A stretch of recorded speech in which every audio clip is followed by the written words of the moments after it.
If you know me, you know I like everything journaling related. So, of course, I'm going to have my own products like notebooks, journals, and planners. So, I want to help others to motivate to get into journaling again. And I just love it. So, my guided journal is three things that are important to me, not the to-do list. But what really matters, something that you're grateful for, something that you're proud of, something that you dream of, and something that you pray for. Something simple but effective. And then the planner, I say, is like having a conversation with yourself all month. You got the vision board, you got your daily trackers, and at the end of the month, you're like, what made you happy? What can you improve? What are you proud of? So, yeah, and then notebooks, just line cute notebooks just to get people into journaling again. You can find these and more at butterflydreams.co. ¿Qué pasa? No. Hello, welcome to Life with Francy Podcast, where you will find talks about mental health, life, business, anything fun. It just all depends on the episode or the guest. I love to bring more of a positive energy. Let's learn from one another and build a community where we support each other. Thank you for being here. I hope you enjoyed this episode. Now, let's get the show started. Today's episode is thanks to Podmatch, an amazing community for podcast hosts and podcast guests to do amazing collaborations like this one. They have tools and resources for anybody in the podcasting world. So go check it out. All the links are in the description of the episode. On today's episode, I have the pleasure to talk to Tyler and who is a multi-genre author, podcaster, mental health and travel blogger, award-winning marketing and communications professional. I love that his writing is based around mental health, and I need to check it out. He is also co-host of the uh, Back Porch Parley and Cook the Book podcast, where he discussed society and motor trends in an attempt to bring civility back to discussion. Let's welcome Tyler to the show. Tell us, what is life with you? Oh, hey there. Glad to be here. Life is great. My wife and I actually sold our house last year, moved into an RV, and we travel across the United States full time. Nice. We are currently in Illinois, leaving in a couple days to go to Michigan. We've visited about 7 states since February, and our goal is to hit all 50 states within the next year or two, and then we're going to hit the national parks and some MLB stadiums. So I'm just out here living my best life, running a few businesses, writing books, and traveling. Oh my gosh, I love that. We just did kind of sort of that in Puerto Rico for a week, and it was a lot of fun. I can't Hmm. imagine because we hit like 40 towns out of the 72, and Nice. like we got to stay in seven different ones. So, and we want to do the United States too. So cool. I'm so excited for your adventure. Do you publish that on social media, or is that just your own thing? Yeah, we have we have social media. We have Instagram, Facebook, and TikTok. It's at Adventure W Coffee. And we've got a website, adventurewcoffee.com, where we blog our travels, talk about all kinds of things that we've done, our favorite breweries, favorite coffee shops, favorite attractions, different tips and tricks we've learned, because believe me, we have learned a lot in the past couple months. I bet. Um, so we try to pass along our knowledge and let people live vicariously through our blog. I love that. But yeah, tell us a little bit about your story. So my story starts back in, let's see, 20, well, I guess a long time ago. I've been mentally ill, bipolar disorder, borderline personality disorder, depression, anxiety, and PTSD for my entire life. I wasn't diagnosed until late 2015, whenever I was graduating college. And so I went through college and struggled with a lot of addiction to benzos and opioids and liquor. And it was a very tough challenge. I remember one night, I had taken a lot of pills, a lot of Klonopin, and was drinking on top of it and wanted to kill myself. And I called my best friend Matt and I told him what I was doing. I hung up the phone. He called me back 4 or 5 times and I never answered. Then I got a random phone call and, in and out of consciousness, I'm like, I don't know who this is, but I'm going to answer it. For whatever reason, I decided to answer it. And it was Matt's dad, Mr. Tommy. And one thing that he told me that really changed my life, his dad was a mechanic and he used to work in his dad's shop a lot. And he told me, he said, whenever I was having trouble getting a bolt off or getting a lug nut off, turning that wrench, my dad also used to always tell, or he said his dad used to always tell him, is the wrench broke? And if the wrench wasn't broke, you had to keep turning it until it broke. And he said, is your wrench broke? I said, no, I guess not. I'm still here. He said, then I need you to keep turning it. And that point in my life was whenever I decided to seek professional help. I went to therapy for the first time, went to psychiatry for the first time, was diagnosed then with bipolar disorder, depression, and anxiety. I was actually diagnosed late 2023 with PTSD and borderline personality disorder. And my journey has been up and down. I was really ashamed about my mental illness at first. I didn't tell a lot of people. I kept it a secret. My family, some of my family knew, not even all of my family knew. And then late 2018, I moved in with my grandmother, who is my best friend and the biggest inspiration in my life. My wife and I were waiting for our house to be built and we needed a place to stay. So she took us in for a couple months. And I used to always write whenever I was a kid. My grandmother was my elementary school teacher or principal. And so I spent a lot of time in the school system. And back then, we didn't really have Game Boys and video games and phones that we could play on. So it was all about using your imagination, using writing and coloring and drawing and all that kind of stuff to, keep yourself entertained. And I had a lot of time to keep myself entertained because, grandma gets there at 5, 6 o'clock in the morning and school doesn't start until 8. And I'm there with her at 5, 6 o'clock in the morning, got 2 hours to write. And then I would go spend time with her after school until 5:30. And so she asked me whenever I moved back in with her, she said, have you been writing anything lately? Because I used to write her little stories and leave it on her desk. And, she used to love it and encourage me. And I told her, I was like, no, Grandma, I haven't. After college and high school, after writing all these technical papers, I kind of got burnt out from writing. And she challenged me to write a book for her. And it took me a little while to figure out what I was going to write about. But eventually, I was driving home from work one day and the idea came to me. I said, I'm going to write about my mental illness. This was meant to be a book for my grandma. It wasn't meant to be a book to be published, it wasn't meant to be showed to the world. And once I finished it, I started showing it to some close friends and family who knew about my mental illness and my struggles. And they really encouraged me. They said that it changed their lives and they wanted me to publish it. And I was so scared to publish it because I was really putting myself out there. I had a high profile job at the time. I was in the public a lot. I was the face of a local government utility. And I was afraid of what people would think of me. I was afraid of what it would do to my career. Was it career suicide? But I decided that it's part of me. And I had to accept that. And other people would have to accept that because it's not going away. I'm not changing. And I wanted to embrace who I was. So I published the book. And, of course, I was so nervous whenever I published it. I was like, I can imagine. people are going to hate it. They're going to hate me. It's just going to be a long line of disgusting reviews. But what happened was people were telling me that they understood themselves better after reading my book. And to me, that was so powerful. Not Alone was the book that I wrote. It was based on true events in my life. I actually rewrote it in late 2023 as a full length novel because it was a novella.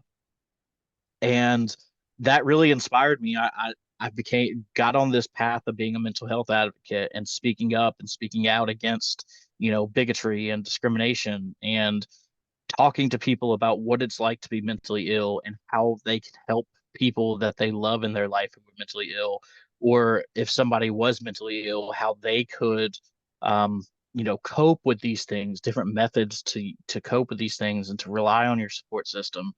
And just the impact that I made on people and the feedback that I got, I was like, I want to include mental illness and really make it show that mental illness is real, but that you can Mhm. overcome it. And so I actually published a poetry collection after Not Alone that I wrote between 2012 and 2016. So prior to my diagnosis and right after my diagnosis. And poetry was just a way for me to handle my mental illness, to really be able to overcome it and to survive it. So I eventually published that poetry collection. And, that one I was a little more confident about because I felt like, I was helping people, and the receptions for that were mixed. Some people didn't like the style it was in. Some people loved it. And, you get that with poetry. Poetry is one of those finicky things where Mhm. some people like it one way, some people like it another way. And you just got to figure out what your way is. And I eventually wrote a romance novel about a mentally ill young man who falls in love with this girl and they begin a long distance relationship. It's the first book of five. I'm working on book two now. That one Nice. is The Seeds of Love, Sunflower Kisses, book one. Um, I wrote a book called Enamored Echoes, book one, Potent, with my best friend Kelsey Ann Lovelady.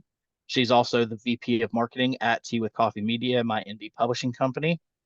And that book follows Titania and Oberon from William Shakespeare's A Midsummer Night's Dream and puts them in the modern world after they've been separated for a couple hundred years and they come back together to save the world. Oberon actually has schizophrenia in the book. And Wow. I just wanted to use that to show that, even these immortals, even these gods and these kings and these fairies, they're susceptible to these things too. They can struggle with these things and they can overcome them. And just to show people that it doesn't matter who you are, you're still powerful enough to overcome it. After that book, I released The Principles in March of 2023. And that one was based off of my grandmother, who was the first female high school principal in Brunswick County, North Carolina, in the late Wow. 90s or the early 90s. And the Principles follows a young woman named Wanda Hare, who is the first principal in a rural Holcomb County, North Carolina. And it goes over the discrimination that she faces. It's inspired by my grandmother, not based on a true story. Mhm. But my grandmother always wanted to write a book. She used to tell me, I could write a book on all the things that I saw during my time as an educator and as a principal.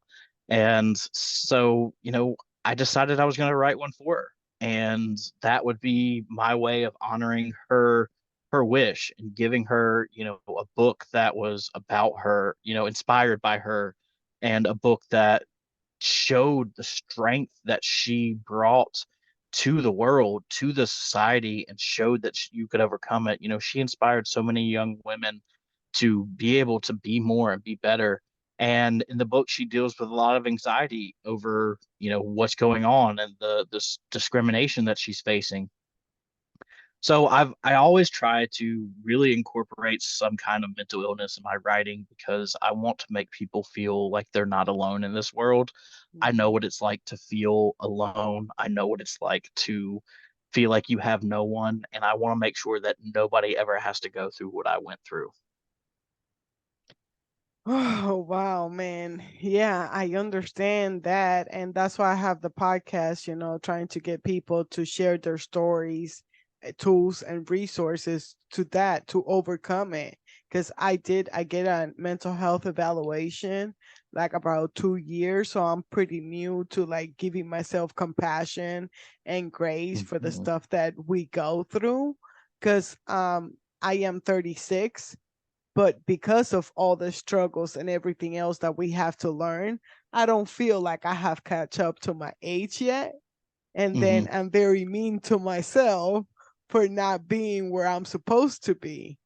But like, damn, we have to fight some battles, to get here, some Yes. wars to get here. Yes. So no, high five to that amazing journey that you're on.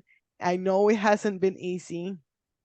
I know it all depends on the day and the emotions. I love that your writing has some way of explaining mental health because when you put it in a character, you can relate to that character and then see it with a different perspective. Because once again, when it's us struggling with it, we're like, oh no, we should know how to do better.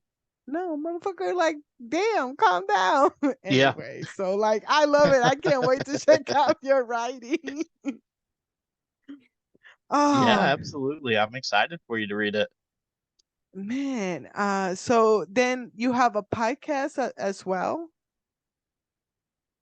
Yes, I have two podcasts. One of them is Cook the Books, which is through my publishing company, Tea with Coffee Media, and it's hosted by myself and Kelsey Ann Lovelady, who I mentioned earlier.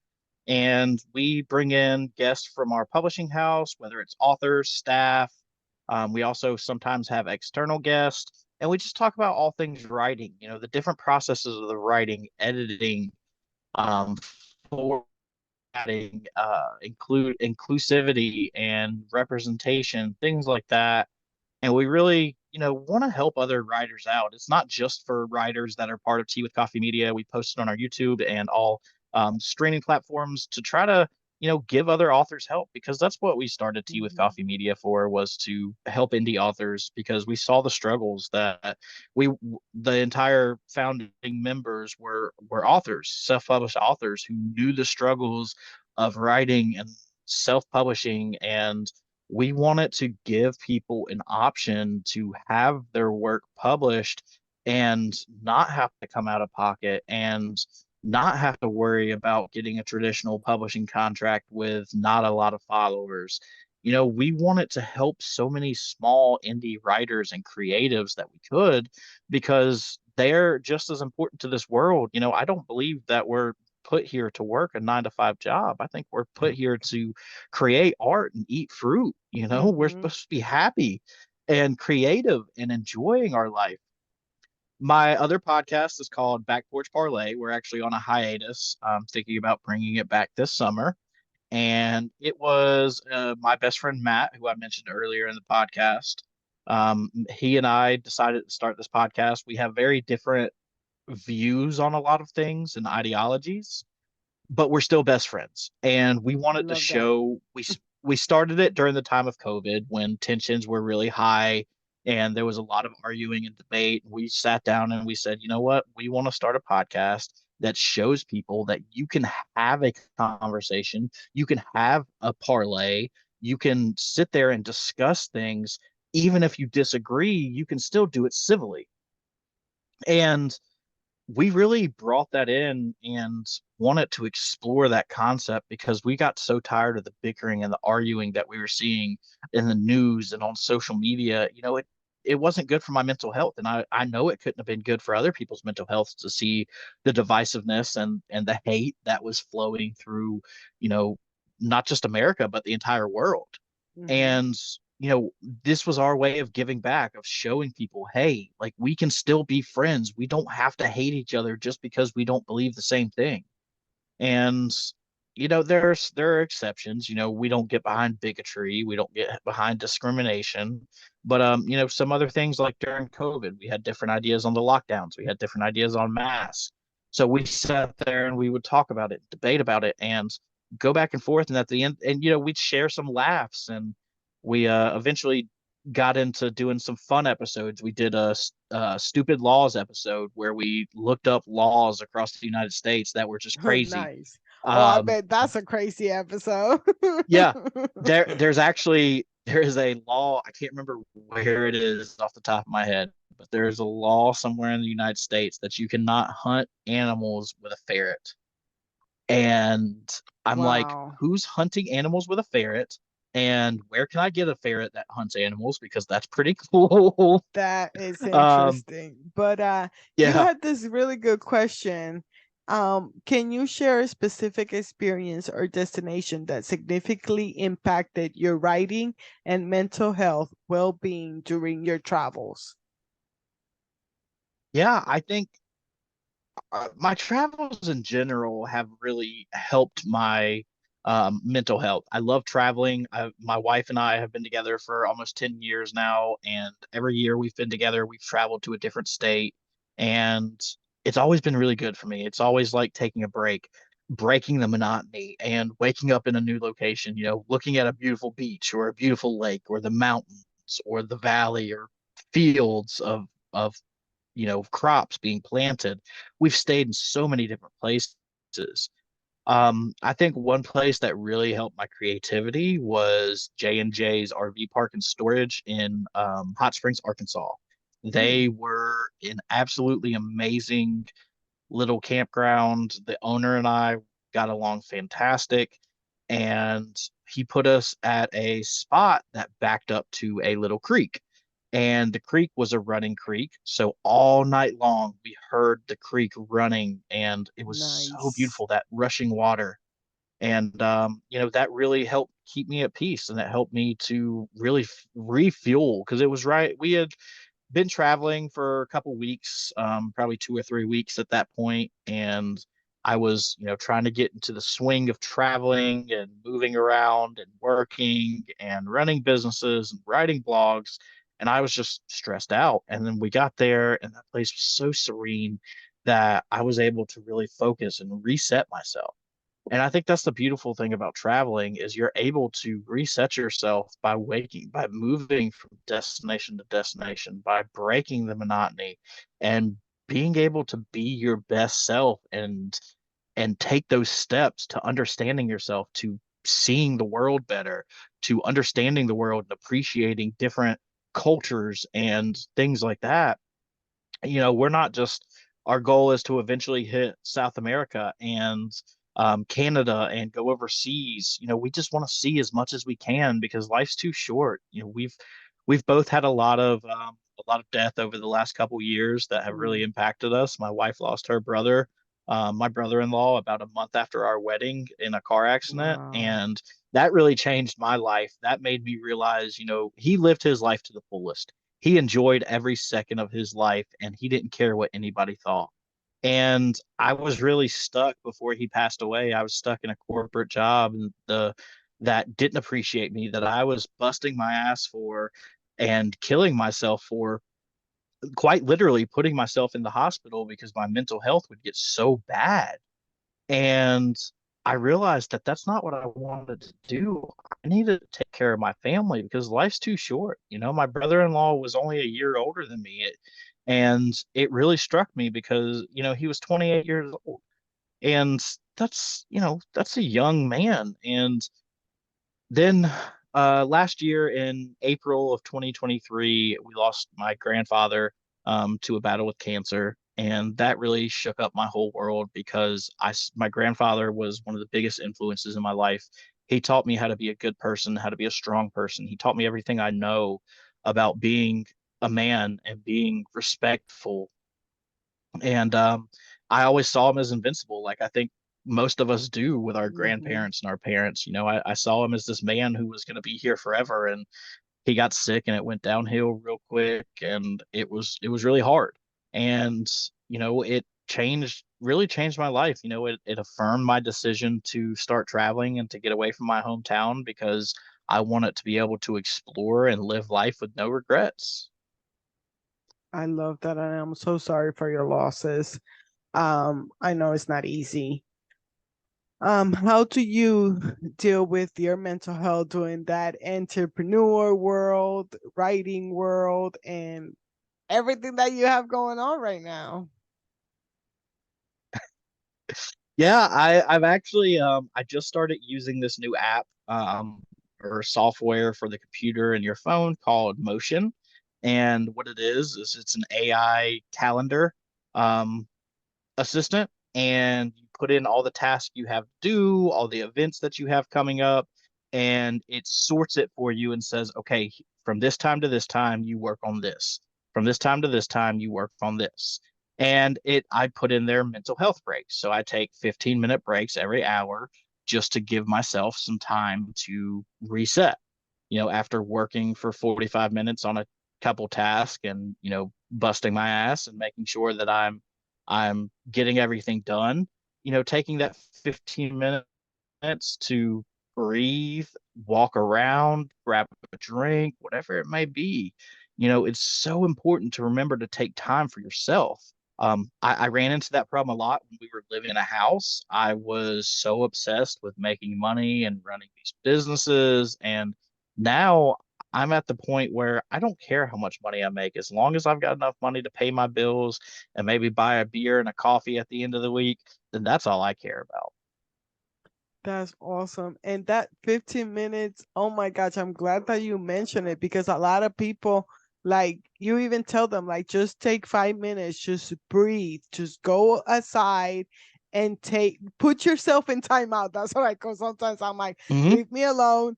I'm putting myself in timeout because you have no idea how much difference. I just did that, like, maybe this year, but like, I noticed I'm self aware of it because I knew I did that before, but this year I've been more self-aware. Where, well, now that I live with 8 people, going from living by yourself, you put 8 people, like, you didn't work towards the family, like the family's just Yeah. there, and you have 5 to 6 mental health diagnoses. I could relate with the bipolar, anxiety, depression, PTSD, anger issues, which is related mostly with the bipolar.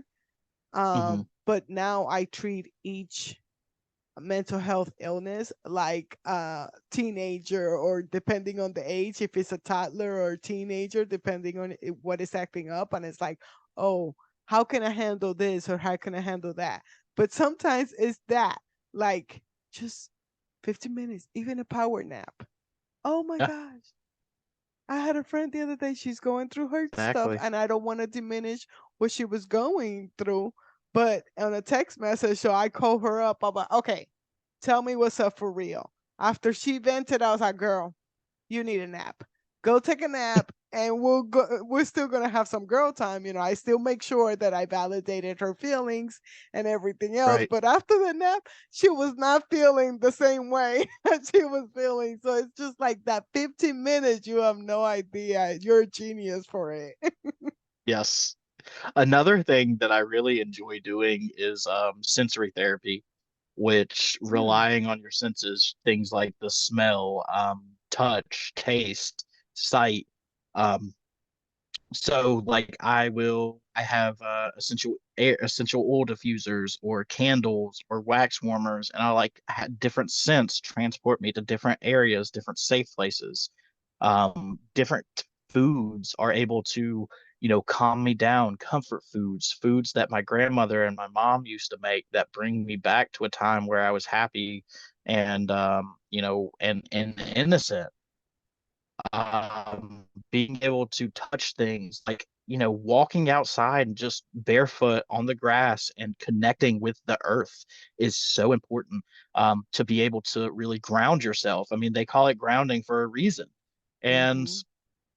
same thing with sight. One thing that one of my very best friends, Caitlin Kaylor, told me was, let's see, I'm trying to think of the exact way she put it, but it's a 5-step process. So whenever you start, you acknowledge 5 things you see around you, whether it's a pin, a spot on the ceiling, your dogs, your wife, whatever it may be. You acknowledge 4 things you can touch around you. It could be your hair, a pillow, the ground under your feet. Then you acknowledge 3 things that you hear, any kind of external sounds, belly rumbling, um, your dog's barking, thunder rumbling, and then you acknowledge 2 things you can smell. And after that, you acknowledge 1 thing you can taste. So it's one of the major grounding exercises that she taught me. And then after you do that, I do a body scan from the head down. You don't need to lay down, but you definitely need to get comfortable. I typically lie down because it's a easier position and it's more comfortable. You want to focus, close your eyes, begin focusing on your breathing. Notice that sensation of your breath, feel it filling and leaving your lungs as you inhale and exhale. Um, then you choose where you want to start. Begin anywhere you like, top of your head, your left foot, your right hand, right foot. Focus on the spot as you continue breathing slowly and deep. Pay attention to those sensations of pain, tension, discomfort, or anything out of the ordinary. Spend about 20 seconds to a minute, really focusing on each of these spots and acknowledge the pain or the discomfort, these emotions. See what's causing the pain and the discomfort. Accept them without criticizing yourself. If you're feeling frustrated and angry, don't judge yourself for these emotions. Notice them, acknowledge them, and let Mm-hmm. them pass. Yep. While you're doing this, breathing and, taking in deep breaths is so important. And at the end of it, you slowly release your mental awareness of the specific part of your body and redirect it to your next area of focus. Some people find it helpful to imagine releasing one body part as they breathe out and moving on to the next as they breathe in. Mm. Just keep moving along your body. Notice those thoughts that are drifting through your mind. Notice those, that it's just you've got to remember you haven't failed. You can get back on track. You got to just gently be gentle with yourself. Mm-hmm. You want to visualize and breathe and slowly come back and release your focus and bring your attention back to you. That's some of the best advice that I've ever received. Another great tip that I got was from Kelsey, and she told me to name the voices in my head, those negative thoughts and those things. And I called mine Kyle.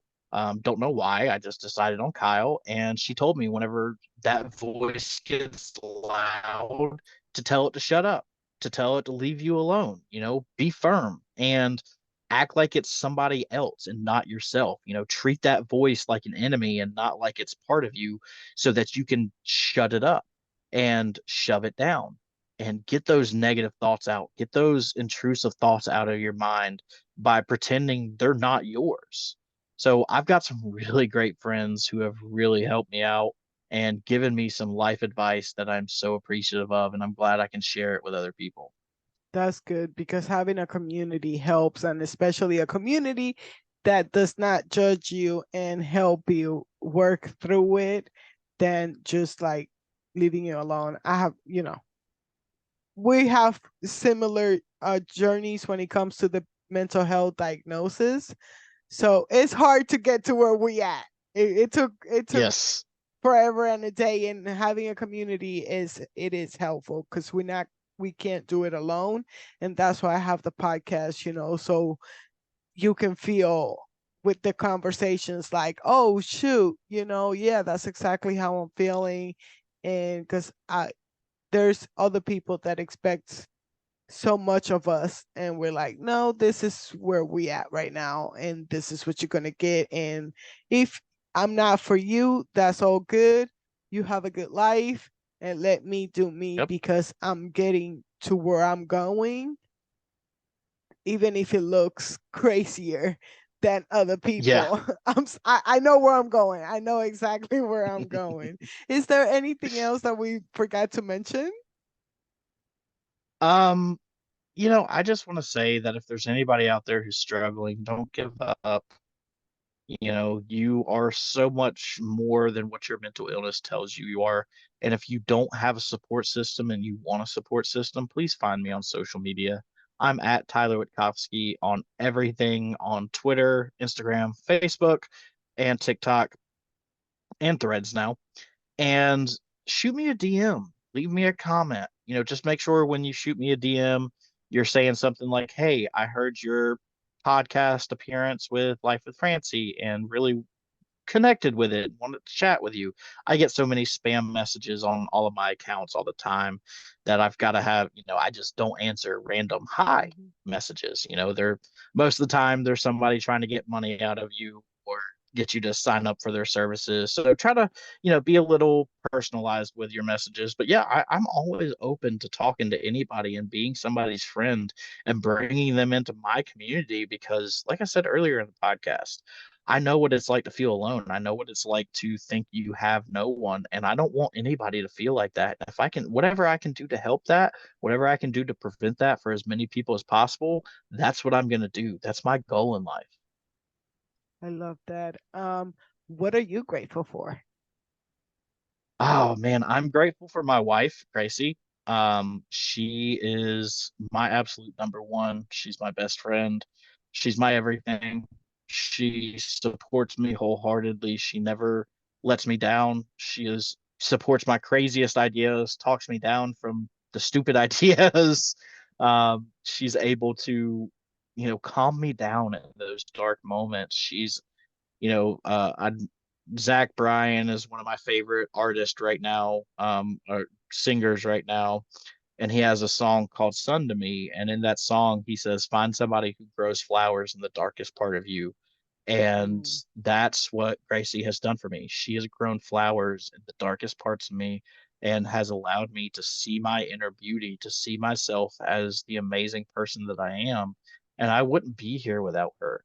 She asked me all the time, she's like, "What do you think would have happened if we didn't meet?" And I tell her honestly, I really don't think I'd be here. I think I would have overdosed or committed suicide because I met her shortly after I got on it took me about a year to get on the right combination of medicine that really helped me. Um, and I had finally got on that right combination of medicine when I met Gracie, and I believe that that was a sign from the universe, from God, from whatever you believe in, that, she was the one. She was the one that was meant to save me. And I will forever be grateful for her and thankful for her. And I would be remiss if I didn't mention my dogs because they have also saved my life. of Dutch, course. Belle, and Rocky. Oh, Yes. Dutch was our first dog. He is a rescue. He's a German Shepherd Chow mix. And whenever we adopted him, I was going through a really hard time mentally at work and my body started to shut down physically. I got pneumonia, bronchitis, strep throat, and um, the flu all at once and was very sick for several months. And my wife, Gracie, was away at school. Me and her had a long distance relationship for the first couple of years of our relationship, and she was away at school. So Dutch was my reason to get out of bed. He was my reason to wake up. I knew he needed me to feed him and to take him out to the bathroom and give him water and give him treats and give him love. And little did I know I needed him more than he ever needed me, you yeah. know? And then Belle was our second rescue. She is a German Shepherd Whippet mix, and she's my little cuddle bug. Whenever I'm having a bad day, she comes up and she'll snuggle up in my armpit and she'll curl up and she knows. And then we just adopted a new dog. He is 10 years old and his name is Rocky. He is a pit bull and he was my brother-in-law's dog.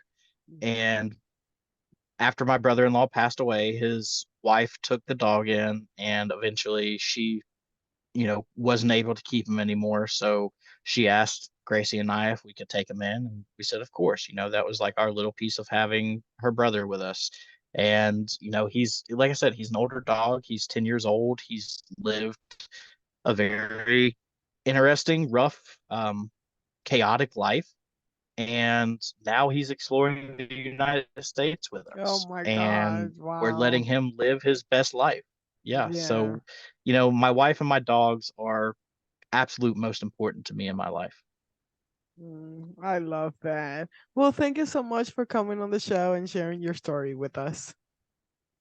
I appreciate your time, and I hope everybody out there took something away from this. Like I said, please feel free to reach out if anybody needs me.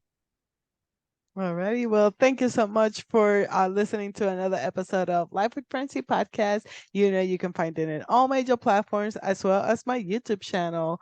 You know the drill. Like and subscribe to help this girl out. So share with your friends. Hope you have a blessed day. Bye bye.